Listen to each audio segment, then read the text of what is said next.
Hi, welcome to the Guns N' Roses Don't Damn Me solo, part 1.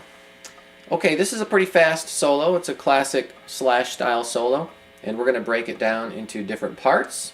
We're going to start with just the first two measures, which is the opening lick from the solo.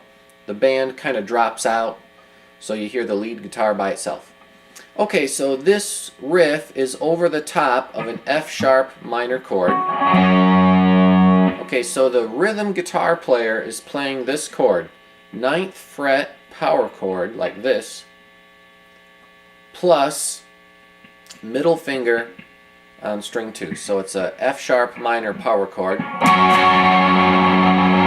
Okay, and that's what we're soloing over. So Slash decides to use the F sharp minor pentatonic scale.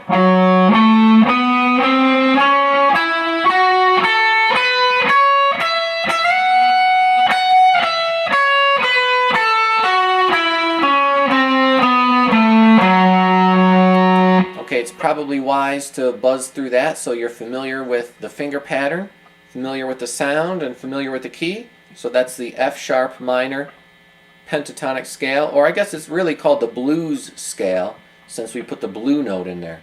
Okay, I'm going to go through that slowly, starting on F sharp.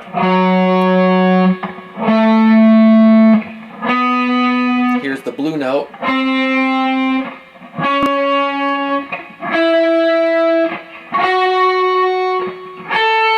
Middle finger there. And then slide to the 14th fret. Okay, those are the notes played, and those are the finger patterns with the correct fingerings. Okay, so theory aside, here's how the solo goes. You're going to start on the 11th fret on string 3. Okay, and so it's the opening note of the solo, so make it an important note. Make it a note that smacks the audience right in the face. So give it a 3-finger vibrato. Put 3 fingers on the string like this, and do your vibrato with the edge of your hand right up against the edge of the fretboard. Okay, and you're going to want to do a pick harmonic on that note if you can. Make it sing a little bit higher. Of course, where you play your harmonic with your pick depends on where your pickup switch is set. So if your pickup switch is up, you may have to try a different spot. Okay, so you're on the 11th fret, you're doing vibrato, you're opening the solo with a solid note that really hits the audience. Okay, then you're going to switch to the 9th fret. Your finger's probably already on the 9th fret if you did the 3-finger vibrato. So here's my opening note with the 3-finger vibrato. Then all I have to do is take 2 fingers away. My first finger is already on the right note. Okay, then I'm going to reach over and play the 11th fret on the neighboring string. That's going to be the 4th string. Okay, a little bit of palm muting here, so it sounds a little muted. Okay, so far we've covered this. We've covered the first 3 notes. Let's practice it again. Here it goes. Okay, next you're going to take the 3rd finger that you're squeezing on the fretboard right now, and you're going to lower it, or squash it down maybe is a better term, so that you can just roll it over to the next string. Go back to the original note of the solo, which is 11th fret on string 3. So you've got a finger roll right there. Okay, so when you put all that together, it sounds like this.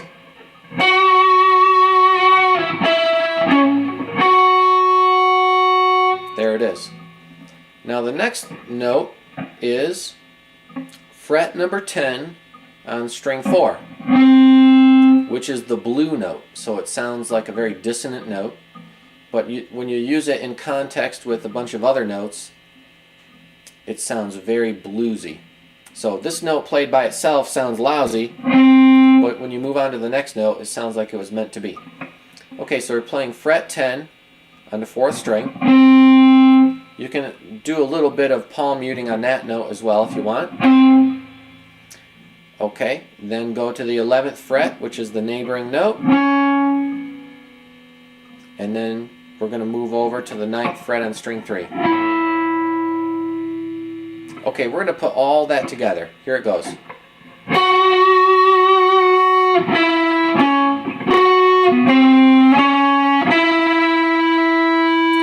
Okay, and a little bit of vibrato there will make you sound more like Slash. You can take your thumb away and just rotate your hand like this. Okay, here we go again from the top.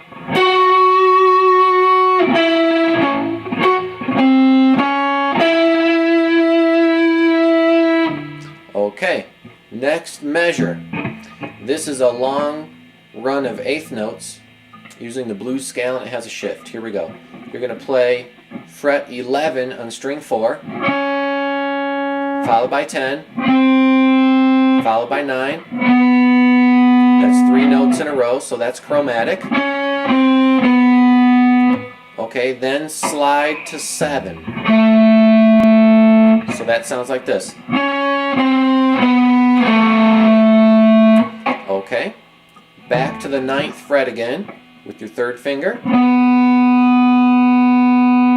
Then 10th fret, this time it's with your pinky. Back to 9 again. Back to 7 again. Okay, so a long run of eighth notes. Sounds like this.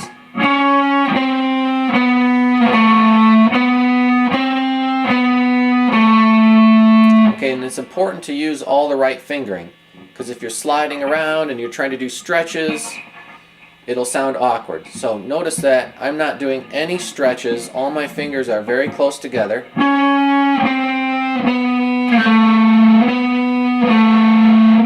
It's very easy to play.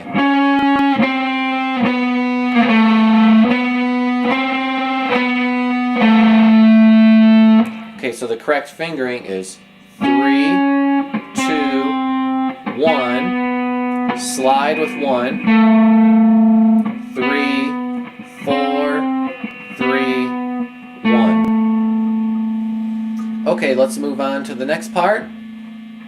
Let's move on to the next measure. The next measure sounds like this. It's the conclusion of the phrase. Let's learn that.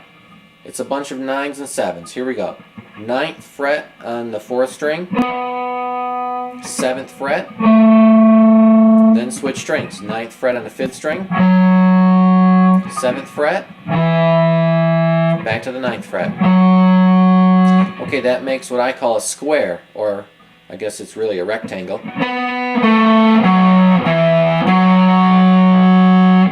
Okay, and that's the conclusion of the phrase, so you might want to put vibrato on the last note.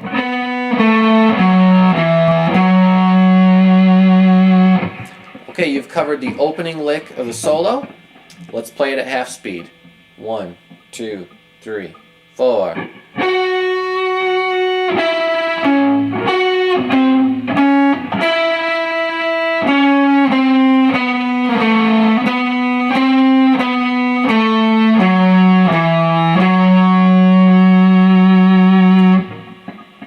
Okay, you've covered the opening lick of the solo. Let's play it at half speed. 1, 2, 3, 4.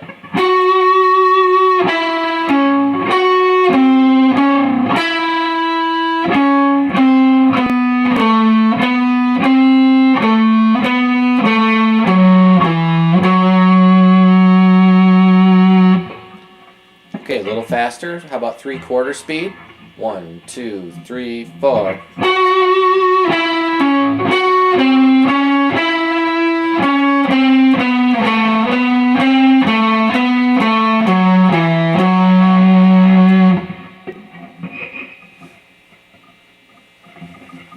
Okay, at full speed now. 1 and 2 and 3 and 4. Okay, at full speed now. 1, 2, 3, go.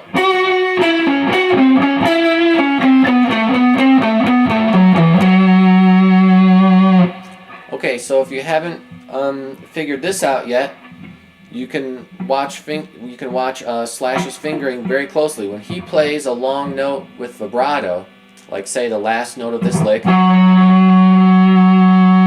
what he's doing is he's using vibrato with his finger, and he's taking his first finger, and it looks like he's playing a bar, but what he's really doing is he's muting out all of the strings that aren't being played. Because let's face it, if you don't mute out the strings that aren't being played, you get a sound like this. See, that low E is ringing right now. I guess I could put my right hand on it. But he probably does that, plus he uses his first finger to mute all the strings. So all the strings are dead because my first finger is across all the strings. Okay, you might see that on some other notes in the solo too. Let's take some more examples. When he begins the solo, he's doing 3-finger vibrato, and these 3 fingers are making sure that string 2 and string 1 don't ring, because I'm actually bumping up against string 1 and 2 there. And with my right hand, with my pick, my hand is across string 6 and string 5 and string 4, so that those strings won't make any sound either. So when I play the opening note, I get only one string with no extra sound. There's no other strings ringing in there. Of course, if I don't put my hand on the strings, then I get this sound. Listen to all those extra strings. Okay, you're going to hear that in a lot of Slash's playing. He plays very clean and mutes out all of the other strings.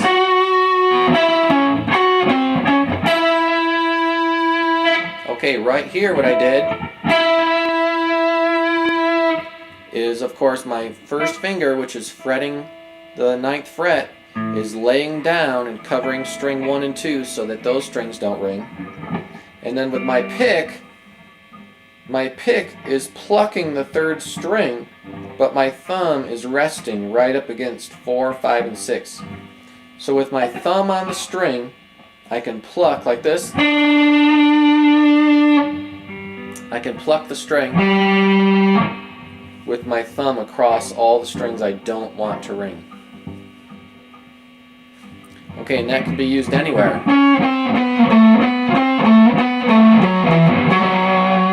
So right here, my thumb is right up against the low E string, so that the low E string doesn't ring.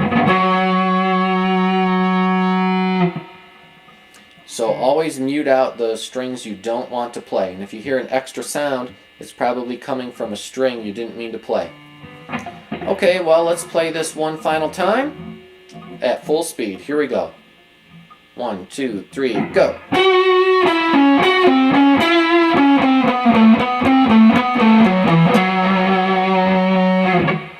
See you in part 2.